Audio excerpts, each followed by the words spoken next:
இன்றைக்கி கடவுள் நம்மளுக்கு கொடுத்துருக்க வசனம் மல்கியா 2:8. நீங்களோ வழியை விட்டு விலகி அநேகரை வேதத்தை குறித்து இடர பண்ணினீர்கள், லேவியின் உடன்படிக்கையை கெடுத்து போட்டீர்கள் என்று சேனைகளின் கர்த்தர் சொல்லுகிறார். இந்த வசனத்தை கொண்டு கடவுளை மட்டும் என்ன சொல்கிறது பார்ப்போம். பெரும்பாலும் தேவனுடைய வார்த்தையின்படி பேசுகிற ஊழியக்காரவங்க தேவனுடைய ஆசீர்வாதமான வார்த்தைகளை தான் பேசுகிறாங்க.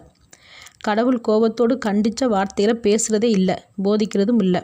இப்போது உதாரணத்துக்கு யூடியூப்லேயே நம்ம பார்த்தோம்னா தேவன் ஆசீர்வதிப்பார், துணை இருப்பார், நான் உடனே இருக்கிறேன், இப்படிப்பட்ட வார்த்தைகளை தான் அப்லோட் பண்ணுறாங்க.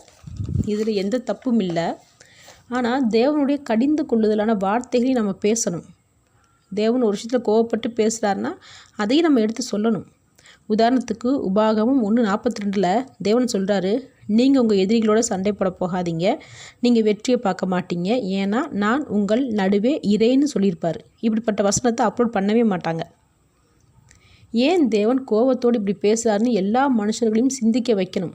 நமக்கு லைக் சப்ஸ்கிரைபர்ஸ் வரணும்னு தேவனுடைய வார்த்தைகளை பயன்படுத்தக்கூடாது.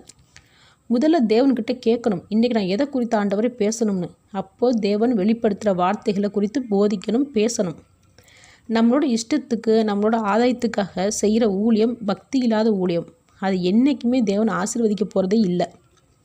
தேவனுடைய வார்த்தைகளை நம்மளோட சொந்த யோசனைகள் மூலியமாக அர்த்தத்தை சொல்லி பேசக்கூடாது, மக்களை குழப்பக்கூடாது, தவறான பாதைகளை கடக்க பண்ணக்கூடாது.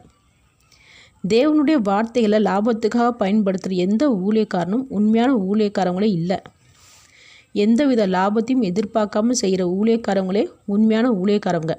இப்படிப்பட்ட ஊழியக்காரங்களை தேவன் மேலும் மேலும் ஆசீர்வதிப்பார், உயர்த்துவார். ஆமேன்.